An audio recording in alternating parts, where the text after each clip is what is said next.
Hey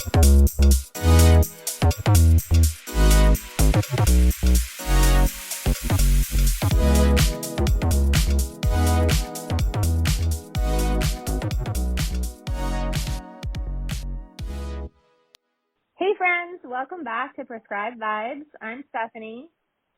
And I'm Sierra. And today's episode is one that hits home for a lot of people, maybe even more than we talk about. We're diving into the topic of toxic family relationships and what it looks like to create distance or even go no contact when it's what's best for your mental health. Yeah, this is one of those topics where there can be so much guilt, shame, and confusion involved. And it's one of the few boundaries people feel like they constantly have to justify. Like, if it was a friend treating you this way, no one would blink. But when it's family, it gets complicated. Exactly. So if you've ever struggled with knowing how to set boundaries with a parent, a sibling, a cousin, or you felt like the bad guy for pulling away, you're not alone. Let's start with, what does a toxic family relationship look like? So I think it can show up in so many ways: manipulation, gaslighting, guilt tripping, a lack of emotional safety. For some, it's loud. It can be yelling, name calling, constant criticism. And I think for others, it can be very subtle: emotional neglect, passive aggressiveness, control masked as love.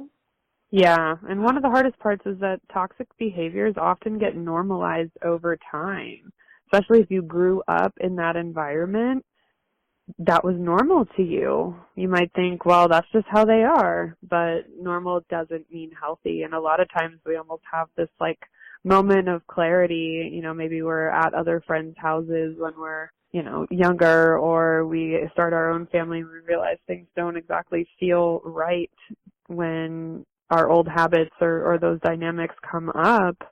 That normalcy doesn't necessarily mean that it's healthy just because it's what you know. Totally. And that quote, well, that's just how they are, I cannot tell you how many times I've heard it in my own family. Oh, you know how she is. That's just how she is. And it's not okay, at least for me personally. I had to draw the line somewhere. And I always tell people, if the relationship makes you feel small, anxious, guilty, or even emotionally unsafe over and over again, that's your nervous system waving a red flag, telling you, hey, pay attention, something's off here, something's not okay. And it's totally valid for you to talk to someone about it, because it can be confusing. It can feel as though you may be doing something wrong because this person's family, but pay attention to that. Yeah, that's a really good point. First of all, I hate that's just how I am, that's just how they are, right? We're all responsible for, oh, that's a problem, that's an issue, let me work on that. Right. So not a fan of that in general. Like you said, I think it removes that accountability piece for that person, excusing that behavior. Oh, that's just how they are. Yeah, and it tells you that, oh, you shouldn't be upset about this or feel the way that you do, and then we're at odds with ourselves. It can be a challenging dance trying to decide what to tolerate and what not to, right?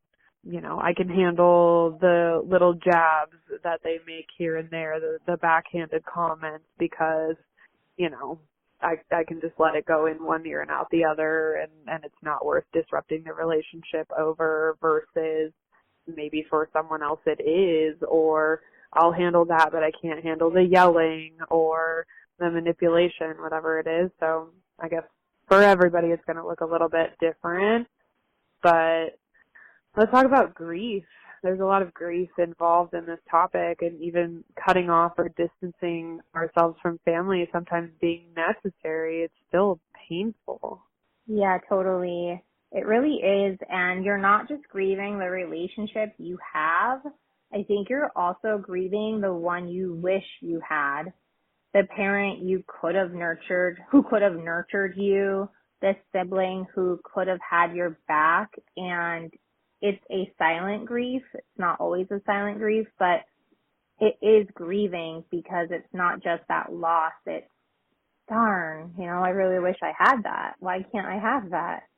Yeah, that's exactly the first thing I tell any client, any person who I know who's struggling with even just accepting their family members for who they are, whether or not we're going to distance ourselves or cut that relationship off. Sometimes there's just a discrepancy between what we envision as what our mother, our father, our sibling, our aunt, uncle, grandma, whoever would have been, and who they really are. And we can notice that we're continuously getting frustrated and caught up in the dissonance between the two things. We're almost hurting our own feelings. It's like, well, they've always showed up as this person. That's who they've always been. But it catches me off guard every time because I hold this image in my head of what it should be, and I hold hope for maybe it will be that next time, and it just isn't. That is so relatable. Yeah. I think what you said, the acceptance, it's almost as if you get to that place of acceptance, right? But then, like you said, you get caught off guard. I remember talking to a client that would show up time and time again to session talking about her mom and the expectations she would have. And eventually it was more of me challenging her, asking her, well, how could we get to a place of accepting what your mom has demonstrated? Doesn't mean you have to agree with it. You can have your own boundaries, but how do we get you to a place of accepting that, a giraffe is a giraffe. We cannot make the giraffe an elephant no matter how much we try. What are some ways that you can start accepting that your mom may not have or has not demonstrated the ability to have that emotional intelligence or whatever it is that you wish you had? But that place of acceptance is not an easy place to get to either. No, it's not. And I think we have to hold space for both things to be true, that they are doing the best they know how to do with what they have. And so I accept them for that, right? But also it's not good enough, or it should be better, and we have to hold space for both. I think, right, that grief kind of comes in waves, and one moment you might be confident in that decision, and then the next you're feeling guilty or you're feeling lonely, you're romanticizing the relationship, you're even contemplating like, oh, maybe it's not that bad and I can handle it. It would be better to live that way than to deal with this disconnect or this distance. But that's really part of the grieving process, is riding those waves. And I think too that grieving the loss of a living person is a unique type of pain, especially when others in your life don't get it or expect you to just forgive and move on. If you're in a family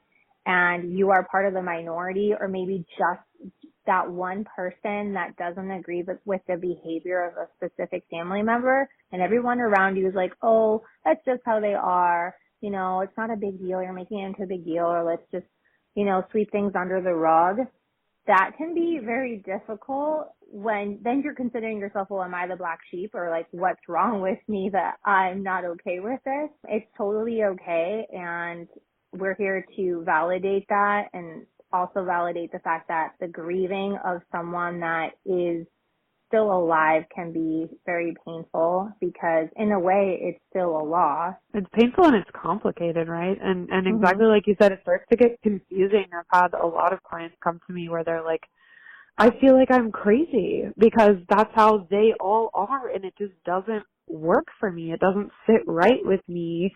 And so I'm like, am I the problem?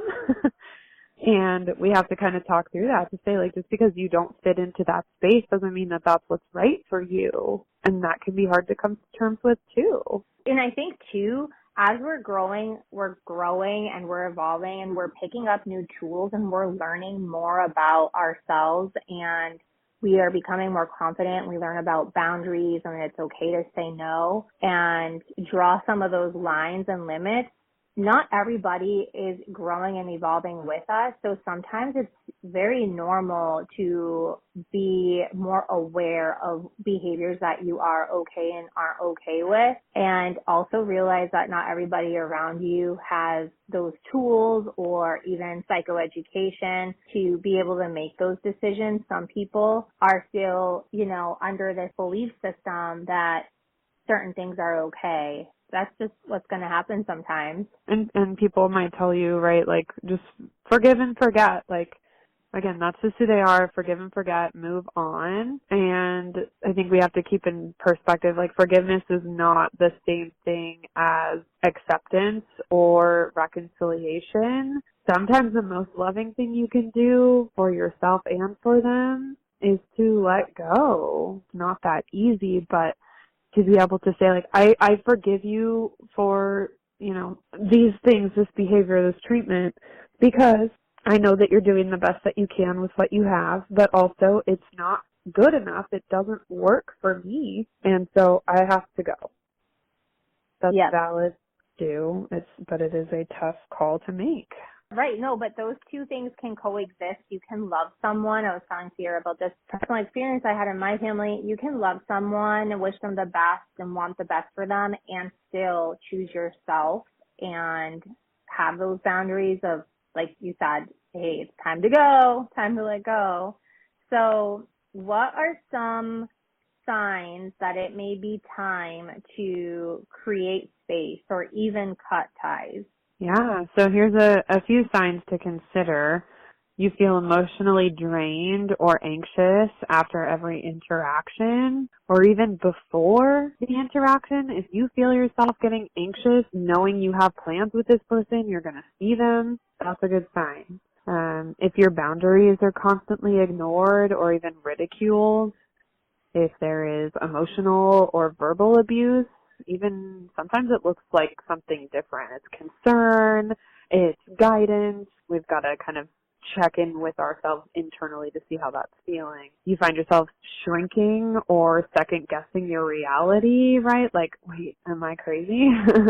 Mm-hmm. And you've tried having those hard conversations and nothing changes. I think that's where, right, like, forgiving and forgetting doesn't really work because I can't forget, it keeps happening. So there is no moving on from it. It's a current issue that has no signs or hope for change. I've tried to address it. It's not getting through. Right. And I'd like to add that you don't need permission to protect your peace. You don't have to wait for it to get bad enough. If it's hurting you consistently, that's enough. And we both understand that this can be a very difficult decision to make and be confusing. And that's where we would encourage you to talk to a professional, a therapist, to process these feelings and come to that place where it is okay. It's okay to protect your peace. It's okay to protect yourself and your nervous system. But then there's the guilt that comes with that. Let's talk about the guilt. Even when the decision is the right thing for you, the guilt can be overwhelming.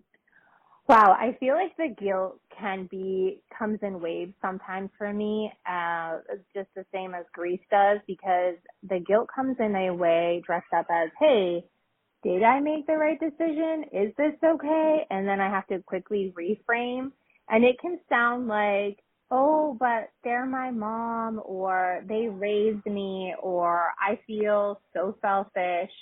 And what I always say is honoring your emotional safety is not selfish, it's survival. Preach. It is survival. We have to survive. We can know that the shark looks pretty swimming around in its tank over there without jumping into the tank with it. Just because someone gave you life doesn't mean they get to mistreat you for life. Exactly. And shame loves to grow in silence. So like I said, talk about it with a therapist or a safe friend, or even journal it out. Name what you're feeling. You're not doing anything wrong by taking care of yourself. I use ChatGPT a lot to process and use as journal prompts, but ultimately really consider talking to a therapist if you don't have one. Consider talking to one about this because it is a big deal and it will take a toll on your mental health. Yeah, and I think it's especially important to talk about when these are parents. We're hardwired to follow their lead and believe what they say and trust them to guide us through life and tell us what our role is within the world and what the world is to us. And so when we are actively and consciously rebelling against that, when we're choosing otherwise, our internal systems are like, what are we doing? This is not right. So yeah, just to know that your body isn't wrong in telling you that, but you can consciously choose otherwise and say, I know, but it's not healthy for me and I will be okay. I don't need them to survive at this point. I have grown and learned enough in my lifetime to be able to navigate this without them. But if you're not ready to go fully no contact, you can start with boundaries, right? We don't have to go straight to, oh, you're out of my life. Like, that should absolutely be a last resort. But let's start with boundaries. Boundaries are a form of self-respect. They're a form of self-preservation. We absolutely need those. And not everyone's going to understand them, and that's not for them to understand. Hopefully at the end of the day they can understand. This is what makes me feel safe. This is what I need for me. And if you have my best interest in mind, you'll respect that. Right. And so we want to talk about giving you some examples of what that can sound like, creating and holding those boundaries. It can sound like, I won't discuss this topic anymore. It can sound like, if you raise your voice, I'm going to hang up, or I need space and won't be attending family events for now, or I need space and I'll get back to this conversation, or I'll get back to it at a later time. I used to be someone that was very black and white a long time ago and would cut people off like, that's it, they're done. And now I've realized, hey, it's okay to be more intentional about, let me just take a step back and figure out, what's going on. But that's just some examples of what it can sound like. We can go on and on about different ways to set those boundaries. And remember, boundaries are about your behavior, not theirs. We can't control how someone else responds or what they do and don't do. You can only control what you allow. Boundaries teach people how to love us, how to treat us, and how not to. And I think one of the most challenging things about boundaries is that we bear the consequence for enforcing a boundary, and that's kind of tough to come to terms with. Like, well, I want to maintain this boundary, but that means I won't have a relationship with them, or I can't go to these things, and that's hard for us. So boundaries can be complicated, but they're very important. And not only complicated, but it may feel uncomfortable at first, but discomfort is not the same as danger. Sometimes peace feels foreign when chaos was your normal. And that's something that you need to reprogram, and it takes time, because if you're used to all these highs and lows and you're used to feeling stressed or feeling manipulated or feeling yelled at, that can be your norm, right? And you're used to that. Your nervous system is used to that. And then when you start to say no and place those boundaries, that feeling of calm can also feel foreign, and it can feel like, wait, what is this? I don't know what to do with it. So just recognize that peace is normal, and you just have to lean into it and recognize that, hey, it's okay. This is my body calming down.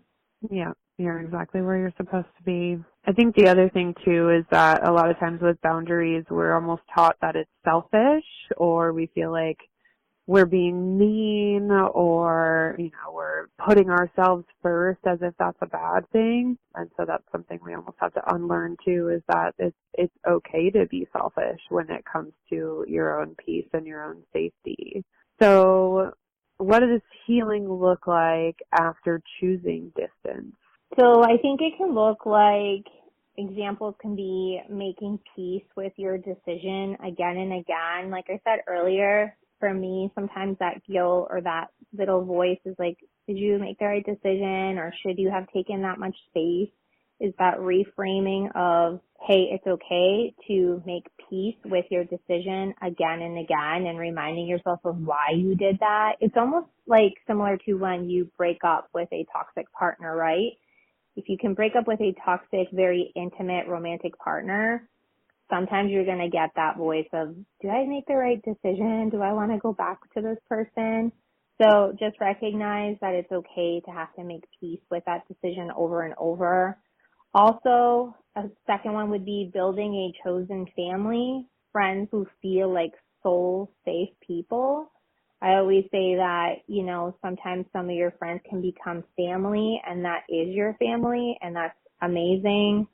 I think too, reparenting yourself, meeting your own needs with gentleness and care. My therapist talks to me a lot about my inner child and how I can nurture my inner child, and knowing that I have a lot of other resources, not just clinging to one person to fill my needs. And a fourth one is noticing that your nervous system feels more regulated.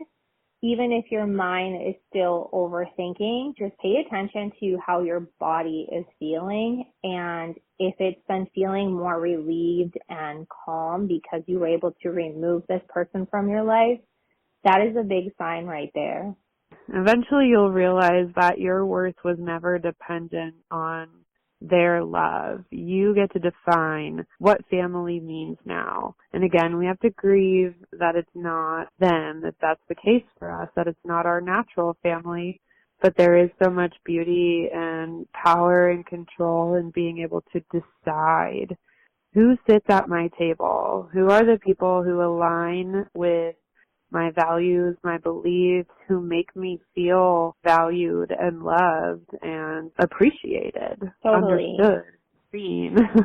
Yeah, and I think too, one of the things as we were talking about recognizing the healing, and we're talking about the grieving, right? If you make that decision, even to take a step back, if you're not totally cutting someone out, is understanding that attachment, you may have an attachment to someone that is not an actual connection. And those are two different things that I recently had to learn about, that just because I'm attached to someone or I have an attachment doesn't mean that it's a healthy attachment, and doesn't mean that it's true connection.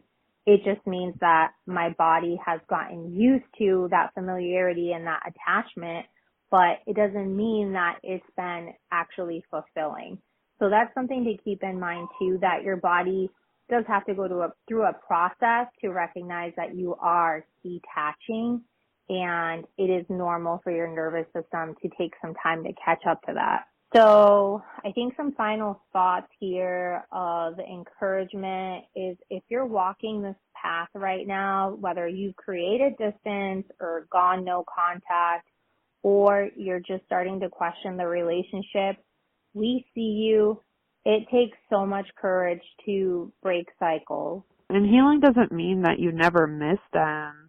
It just means you've decided to stop abandoning yourself. And so I think you have to give yourself grace in those times where you're missing them, and even feeling angry or frustrated or resentful, and also acknowledging, it shouldn't be this way, and I hate that it is. Like, I love them and I wish things were different, but this is what's best for me, at least right now. Right. And that you deserve relationships that feel like peace, not punishment, that feel like freedom and not fear. And even if you're the only one that feels that way, it's okay. Like we said before, talk to someone about it. It can be confusing, but we're here to encourage you to really evaluate that and process it with someone.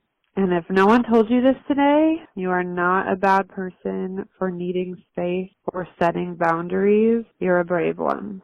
And we're sending so much love to anyone who needed to hear this. And if this episode resonated, share it with someone who might need it too. I know that there are so many people out there that are struggling with this topic and are stuck, not knowing what to do and not having any kind of tools or resources. You're not alone. Thank you, everyone. Thank you. Bye. Bye.